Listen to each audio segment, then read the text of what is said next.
Hello students, welcome back to my channel learn with Rupak. আজকে নতুন আরেকটি ভিডিও নিয়ে চলে এসেছি। আজকে আমরা শিখব প্রিপোজিশন। যে কোনো সরকারি চাকরি পরীক্ষা বলো বা যে কোনো ক্লাসে প্রিপোজিশন খুবই গুরুত্বপূর্ণ একটি অধ্যায় এবং এখান থেকে প্রচুর প্রশ্ন তোমাদের পরীক্ষাতে আসে। তো আজকে আমি ভিডিওতে প্রিপোজিশন কী, প্রিপোজিশনের ব্যবহার এবং পরীক্ষায় প্রিপোজিশন থেকে কীরকম ধরনের প্রশ্ন আসতে পারে A to Z কিন্তু আমি এই ভিডিওতে আলোচনা করব। দেখো, প্রিপোজিশন যে শব্দটা, এটাকে যদি আমরা ভাঙি তাহলে কি পাবো সেটাকে দেখে নিই। দেখো, প্রিপোজিশন এটাকে যদি ভাঙি তাহলে কি আসছে? Pre plus position. অর্থাৎ বলতে পারি যে যে শব্দ কি হয় আগে বসে, ঠিক আছে, বা যার অবস্থান হচ্ছে আগে। এখন প্রশ্ন হচ্ছে গিয়ে প্রিপোজিশন আগে বসে বলতে কোনটার আগে বসে বা কিসের আগে বসে। তো সেক্ষেত্রে আমাদের জানতে হবে যে প্রিপোজিশনটা হচ্ছে কি না, প্রিপোজিশনটা হচ্ছে এমন একটি পার্টস অফ স্পিচ যেটা কি হয় একটি বাক্যের মধ্যে যে নাউন রয়েছে সেই নাউনের আগে বসে এবং বাক্যের মধ্যে থাকা যে অন্যান্য অংশ বা শব্দ রয়েছে সেই শব্দের সাথে কি হয়, নাউনের সাথে একটা সম্পর্ক তৈরি করে। ঠিক আছে, এটা হচ্ছে প্রিপোজিশনের কাজ। ঠিক আছে, তাহলে চলো প্রিপোজিশনের যদি আমরা সংজ্ঞা তৈরি করি বা সংজ্ঞা লিখি তাহলে আমরা কীভাবে লিখব? আমরা লিখব হচ্ছে যে প্রিপোজিশন হলো এমন একটি অংশ যেটা বাক্যের মধ্যে থাকা নাউন এর আগে বসে এবং বাক্যের অন্যান্য সব শব্দের বা অংশের সাথে নাউন এর সম্পর্ক তৈরি করে। ঠিক আছে, এটা হচ্ছে প্রিপোজিশনের সংজ্ঞা। তাহলে প্রিপোজিশন হলো কি? প্রিপোজিশন হলো এমন একটি অংশ যেটা বাক্যের মধ্যে থাকা নাউনের আগে বসে এবং বাক্যের অন্যান্য সকল শব্দের বা অংশের সাথে কি করে, নাউনের একটা সম্পর্ক তৈরি করে। ঠিক আছে, আচ্ছা চলো এক্সাম্পলের সাহায্যে বুঝে নিই বিষয়টা। এক্সাম্পল কী লিখবো আমরা? এক্সাম্পল হচ্ছে, ধরো লিখছি একটা example, Ram lives in a village. ঠিক আছে, দেখো Ram lives in a village, এখানে প্রিপোজিশন কোনটা? এখানে প্রিপোজিশন হচ্ছে ইন। ঠিক আছে, এই ইনের ফাংশনটা কি? ইনের ফাংশনটা হচ্ছে যে এই যে রামের সাথে কি করছে, ভিলেজ, ঠিক আছে, এর যে সম্পর্ক এর মধ্যে একটা যোগসূত্র তৈরি করছে। ঠিক আছে, রামের সাথে ভিলেজ, লিভসের সাথে ভিলেজ, এই প্রত্যেকটা অংশের সাথে কি করছে, একটা সম্পর্ক তৈরি করছে। ঠিক আছে, অর্থাৎ ইন কথাটা যখন আমি ব্যবহার করছি বাক্যের মধ্যে তখন কি করছে, তখন কি হচ্ছে, বাক্যটা একটা সম্পূর্ণ রূপ ধারণ করছে। ঠিক আছে, ইন কথাটা যদি আমরা না ব্যবহার করি তাহলে কিন্তু বাক্যটা কিন্তু অসম্পূর্ণ থেকে যাচ্ছে। ঠিক আছে, তো এটা হচ্ছে ইনের কাজ, অর্থাৎ ইন বলতে প্রিপোজিশনের কাজ। বোঝা গেল কি বললাম? আচ্ছা, এবার চলে আসি যে প্রিপোজিশন তো বুঝলাম যে কাকে বলে, প্রিপোজিশনের ফাংশনটা কি একটা সেন্টেন্সের মধ্যে সেটাও বুঝতে পারলাম। এখন প্রশ্ন যে প্রিপোজিশন কোনগুলো সেগুলো আমাদেরকে জানতে হবে। প্রিপোজিশন কোনগুলো? প্রিপোজিশন দেখো অনেকগুলো রয়েছে, আমি কয়েকটা জাস্ট উদাহরণ হিসেবে তোমাদেরকে লিখে বোঝাচ্ছি যাতে করে তোমরা প্রিপোজিশন সম্পর্কে একটা জাস্ট আইডিয়া নিতে পারো। এরপর আমরা যখন বিস্তারিত আলোচনা করব বা আমি যখন তাদের ব্যবহারটা লেখাবো তখন তোমরা বুঝতে পারবে যে প্রিপোজিশন আসলে কোনগুলো এবং সেগুলো কীভাবে বাক্যে ব্যবহৃত হচ্ছে। তাহলে প্রিপোজিশন কোনগুলো? প্রিপোজিশন হচ্ছে যেমন ধরো অ্যাট, অন, বিটুইন। ঠিক আছে, আচ্ছা তারপরে তোমার হচ্ছে গিয়ে ইনটু, ইটিসি, এই সব হচ্ছে ইটিসি, এগুলো হলো তোমার, এগুলোকে বলা হয় প্রিপোজিশন। তাহলে অ্যাট, অন, বিটুইন, ইনটু ইত্যাদি হচ্ছে প্রিপোজিশন। ঠিক আছে, এছাড়া আরও রয়েছে, অ্যাভব হতে পারে, ঠিক আছে, অ্যামং হতে পারে, ফর হতে পারে, বাই হতে পারে, অনেক প্রিপোজিশন রয়েছে। বোঝা গেল কি বললাম? তাহলে প্রিপোজিশন কোনগুলো সেগুলো বুঝতে পারলাম। এবার আমাদের জানতে হবে যে প্রত্যেকটা প্রিপোজিশনের যে ব্যবহার সেগুলো আমাদের কীভাবে হয়ে থাকে। তো ফার্স্টে দেখো আমি কি করব, অ্যাটের ব্যবহার শিখে নেব। অ্যাট এর ব্যবহার, ঠিক আছে, চলো দেখে নিই ফার্স্ট পয়েন্ট কি হবে। দেখো 1 নম্বরে আমরা অ্যাটের কি ব্যবহার লিখব। দেখো ছোট জায়গা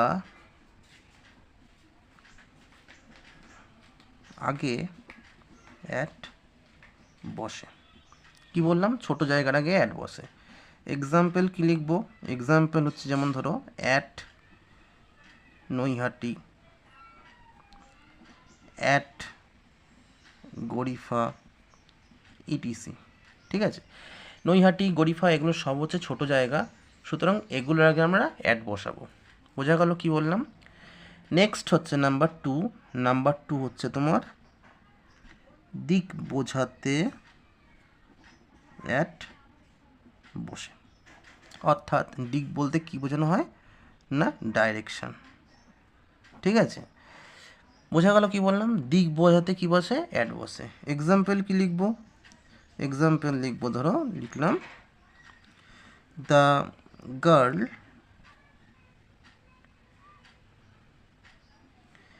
is looking at the picture. ঠিক আছে, কি বললাম, the girl is looking at the picture. তাহলে দেখো এখানে কি বলা হয়েছে, যে মেয়েটি একটি ছবির দিকে তাকিয়ে আছে। তাহলে দিকে বোঝানো হচ্ছে, সেই হিসাবে কি হয়েছে, অ্যাটটা এখানে ব্যবহৃত হয়েছে। বোঝা গেল কি বললাম। আচ্ছা, নাম্বার 3তে আমরা কি লিখব, নাম্বার 3তে আমরা লিখব হচ্ছে, আচ্ছা নাম্বার 3তে আমরা কি লিখব, সময়।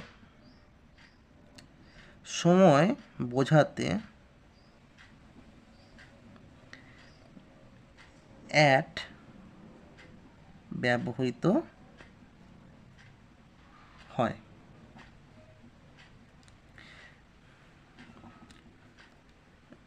সময় বোঝাতে অ্যাট বসে। ঠিক আছে, বসে লিখে দিই। আচ্ছা, সময় বোঝাতে অ্যাট কীভাবে বসে, যেমন এক্সাম্পল কি লিখব, এক্সাম্পল হিসেবে লিখি, যেমন ধরো লিখলাম অ্যাট 9 PM। ঠিক আছে, আর কি লিখতে পারি, অ্যাট 5 AM ইটিসি। ঠিক আছে, তাহলে সময়ের আগে আমরা কি বসাতে পারি, সময়ের আগে আমরা অ্যাট বসাতে পারি, যেমন at 9 PM, at 5 PM etc. বোঝা গেল কি বললাম। Next number 4। নাম্বার 4 হচ্ছে আমরা আর কোথায় অ্যাট বসাই, অ্যাট আমরা কিছু ধরো কম্পালসারি ওয়ার্ডস রয়েছে, যেগুলোর সাথে কিন্তু সবসময় আমরা অ্যাট বসাবো। যেমন ধরো লিখতে পারি অ্যাট নাইট। ঠিক আছে, তারপরে কি লিখলাম, অ্যাট প্লেস। ঠিক আছে, তারপরে কি লিখব, অ্যাট নুন। ঠিক আছে, আচ্ছা আর কি লিখতে পারি, অ্যাট হোম। ঠিক আছে, কি বললাম, ইত্যাদি। অর্থাৎ এই যে শব্দগুলো at night, at place, at noon, at home, এই যে প্লেস, নুন, নাইট, এই যে শব্দগুলো, এই শব্দগুলোর সাথে সবসময় কি হয়, সবসময় অ্যাট কথাটা কিন্তু বসাতে হবে। ঠিক আছে, এটা হচ্ছে তোমার একদম কম্পালসারি অ্যাপ্রোপ্রিয়েট প্রিপোজিশন। মানে এই শব্দগুলোর সাথে কিন্তু অন্য কোনো প্রিপোজিশন বসবে না। এই শব্দগুলো যেখানেই থাকবে সেখানে কিন্তু আমরা কি বসাবো, অ্যাট বসাবো। বোঝা গেল কি বললাম। আচ্ছা, এটা গেল আমাদের অ্যাটের ব্যবহার। এরপরে আমরা নেক্সট যেটা ব্যবহার শিখব সেটা হচ্ছে নাম্বার 2 দিয়ে ইনের ব্যবহার। ইন এর ব্যবহার। ঠিক আছে, আচ্ছা ইনের ব্যবহার আমরা কি করে লিখব, ইন কথাটার অর্থ হচ্ছে মধ্যে। ইন মানে কি, মধ্যে। অর্থাৎ নাম্বার 1-এ আমরা লিখতে পারি কোনো কিছুর মধ্যে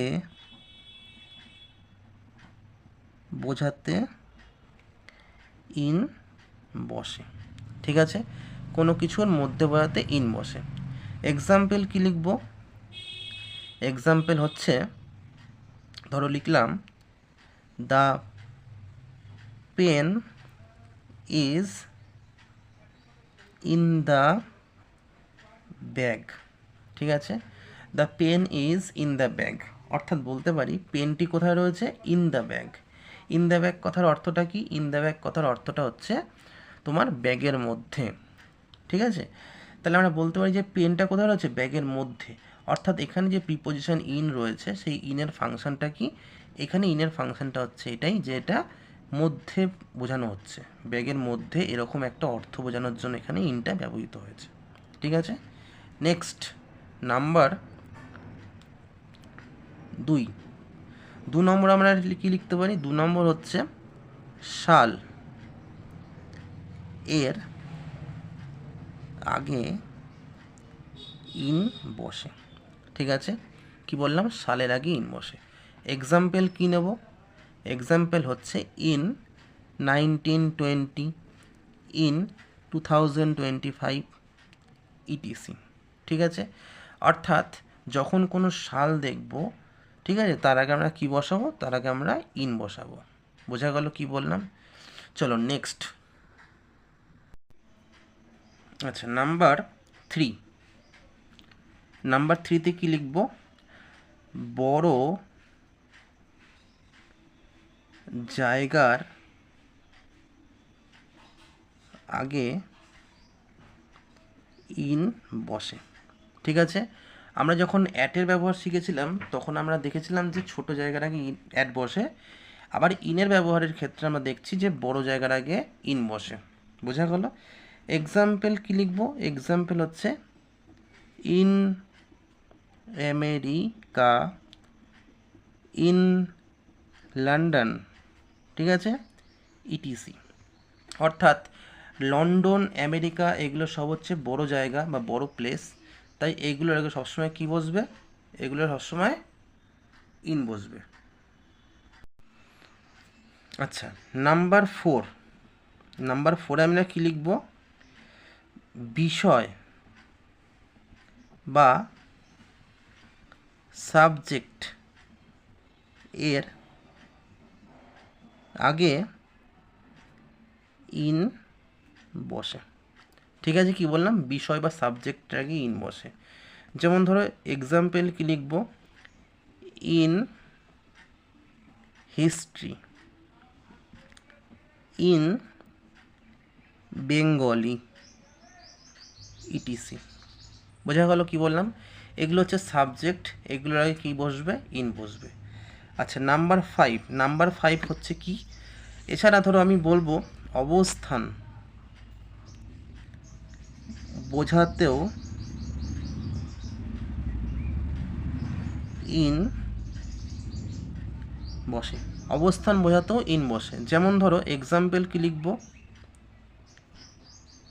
হি ইজ ইন হারি। হারি কথার অর্থটা হচ্ছে তোমার ব্যস্ততা। অর্থাৎ আমরা বলতে পারি যে এখানে ইনের ফাংশনটা কি? ইনের ফাংশনটা হচ্ছে এটাই কি, যে সেই ব্যক্তি কি ব্যস্ততার মধ্যে রয়েছে, বা সে এখন কি রয়েছে? একটু বিজি রয়েছে, এরকম কোনো অর্থ বোঝানো হচ্ছে ইনের মাধ্যমে। ঠিক আছে, কি বললাম? আচ্ছা, এছাড়া আরও কিছু কিছু শব্দ আছে, যেমন ধরো কিছু কিছু ধরো শব্দ, in the evening, in the morning. ঠিক আছে, তারপরে ধরো বললাম যে in the evening, in the morning. তারপরে ধরো বললাম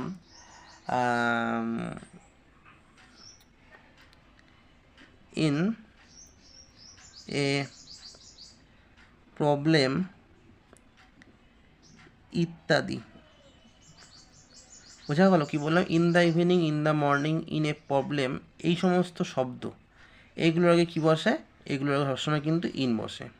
ঠিক আছে, আচ্ছা নেক্সট দেখো পরবর্তী কি আছে সেটা দেখে নিই। পরবর্তী যেটা ব্যবহার আমরা শিখব সেটা হচ্ছে নাম্বার 3 দিয়ে ফর এর ব্যবহার। ঠিক আছে, ফর কথার অর্থ হলো জন্য। বোঝা গেল কি বললাম? অর্থাৎ আমরা যখন কোনো কিছুর জন্য বোঝাবো তখন কিন্তু ফর কথাটা কিন্তু আমরা বসাবো। আচ্ছা, নাম্বার 1-এ চলো দেখে নি কী হতে পারে। আচ্ছা, নাম্বার 1-এ যেটা লিখব যে কোনো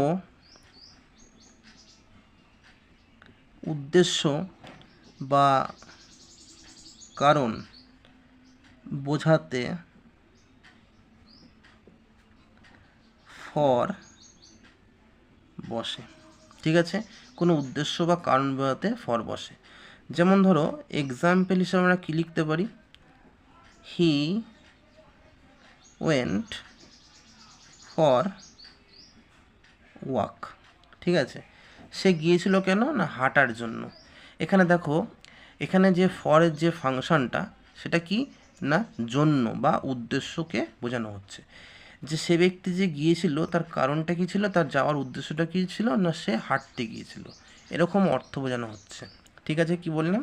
নেক্সট নাম্বার 2 দিয়ে, নাম্বার 2 দিয়ে আমি কী লিখব, সময় অর্থাৎ দীর্ঘ সময়। মনে রাখতে হবে দীর্ঘ সময়, এই কথাটা মনে রাখতে হবে যে দীর্ঘ সময় বা যে কোনো কাজ ধরো অনেক সময় ধরে হচ্ছে, অনেক দিন ধরে হচ্ছে, এরকম কোনো কিছু বোঝানো হলে ফর বসানো হয়। ঠিক আছে, সময় বোঝাতে অবশ্যই কিন্তু দীর্ঘ সময়। বোঝা গেল কি বললাম। এক্সাম্পল কি লিখব, এক্সাম্পল লিখব হি, আচ্ছা, he has been, he has been in this work, he has been in this work for 7 years। ঠিক আছে, কি বললাম, he has been in this work for 7 years, মানে কি সেই কাজে রয়েছে কত বছর ধরে না 7 বছর ধরে। এখানে দেখো এই যে 7 বছরটা কি অনেকটা লং টাইম বোঝানো হচ্ছে। কি বললাম, এটা হচ্ছে অনেকটা লং টাইম, 7 ইয়ার্স মানে অনেকটা সময় ধরে বোঝানো হচ্ছে। এই জন্য এখানে কী হচ্ছে, ইন কথাটা বোঝানো, তোমার ফর কথাটা বোঝানো হয়েছে। সরি, একটু ভুল বললাম এখানে। ফর কথাটা এই জন্য কী হয়েছে, এখানে অ্যাড করা হয়েছে 7 ইয়ার্সের সাথে, এই জন্য ফর কথাটা অ্যাড করা হয়েছে। ঠিক আছে, সুতরাং এখানে যে ফর কথাটা বসানো হচ্ছে এর অর্থটা কি না, এর অর্থটা হচ্ছে এটাই যে এখানে দীর্ঘ সময় ধরে সে ব্যক্তি কাজে রয়েছেন বা তিনি কাজটা করেন। ঠিক আছে, বা কাজের সাথে যুক্ত আছেন, এরকম কোনো অর্থ প্রকাশ করা হচ্ছে। বোঝা গেল কি বললাম। নেক্সট নাম্বার 3-তে আমরা কি লিখব, নাম্বার 3-তে হচ্ছে, চলো দেখে নিই। নাম্বার 3-তে হচ্ছে কারোর পক্ষে কোনো কিছু বলার ক্ষেত্রে ফর বসে। কারোর পক্ষে কোনো কিছু বলার ক্ষেত্রে ফর বসে। এক্সাম্পল কি হবে, এক্সাম্পল হবে হি স্পোক ফর হিম। ঠিক আছে, হি স্পোক ফর হিম, বোঝা গেল কি বললাম, সে বলেছিল তার হয়ে বা কারোর পক্ষ নিয়ে। ঠিক আছে, তো এরকম কোনো সেন্স থাকলেও কিন্তু ফরের ব্যবহারটা হয়ে থাকে। চলো নেক্সট আমরা দেখে নিই। নেক্সট হচ্ছে নাম্বার 4 দিয়ে বাই এর ব্যবহার। ঠিক আছে, বাই কথার অর্থ হচ্ছে দ্বারা বা কোনো কিছু দিয়ে। ঠিক আছে, তাহলে নাম্বার 1-এ আমরা লিখব কোনো কিছুর মাধ্যম বা দিয়ে বোঝাতে বাই বসে। ঠিক আছে, এক্সাম্পল কি লিখব, এক্সাম্পল হচ্ছে ধরো বললাম by train, by bus ETC. অর্থাৎ ধরো আমি বললাম যে ছাত্রটি প্রতিদিন বাসে করে স্কুলে যায়, ঠিক আছে? তাহলে আমি বলতে পারি যে the boy or student goes to school by bus. তাহলে বুঝতে পারছো যে এখানে বাইয়ের ফাংশনটা কি? বাইয়ের ফাংশনটা হচ্ছে কি না, বাসে করে বা বাসের মাধ্যমে সে বিদ্যালয়ে যায়, এরকম বোঝানো হচ্ছে, ঠিক আছে? Next number 2। নাম্বার 2তে আমরা লিখতে পারি পাশে বোঝাতে বাই বসে, ঠিক আছে? কি বললাম? পাশে বোঝাতে বাই বসে। যেমন ধরো এক্সাম্পল হিসেবে কি লিখবো আমরা? এক্সাম্পল হিসেবে লিখবো our school stands by the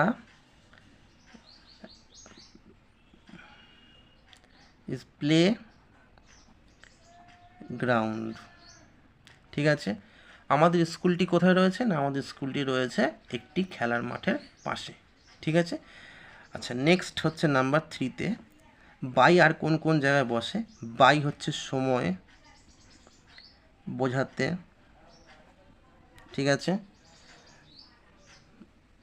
যেমন by the time he was in abroad, ঠিক আছে? অ্যাব্রোড কথার অর্থ হচ্ছে, অ্যাব্রোড কথার অর্থ হলো তোমার বিদেশ। তাহলে বলতে পারি কি, by the time he was in abroad, মানে সেই সময়টাতে সে কোথায় ছিল? না, সেই সময়টাতে সে বিদেশে ছিল। অ্যাব্রোড কথার অর্থ হচ্ছে বিদেশ। তো এগুলো ছিল তোমাদের আজকের জন্য প্রিপোজিশনের ব্যবহার। বাকি ভিডিওতে তোমার আমি কি করব, নেক্সট যে আরও প্রিপোজিশনগুলো রয়েছে সেগুলো নিয়ে আলোচনা করব, ঠিক আছে? ভিডিওটি যদি ভালো লেগে থাকে তাহলে তোমরা অবশ্যই একবার বন্ধুদের সাথে শেয়ার করবে এবং লাইক কমেন্ট করে চ্যানেলটি সাবস্ক্রাইব করে রাখবে। সাবস্ক্রাইব করে রাখলে কী হবে, তোমরা পরবর্তী যে ভিডিও আমি পোস্ট করব সেগুলো কিন্তু তোমরা দেখতে পারবে, ঠিক আছে? তাহলে চলো আজকের মতো এইটুকুই থাক। পরবর্তী ভিডিওতে আমি আবার আলোচনা করব বাকি অংশটা। সবাই ভালো থেকো, সুস্থ থেকো।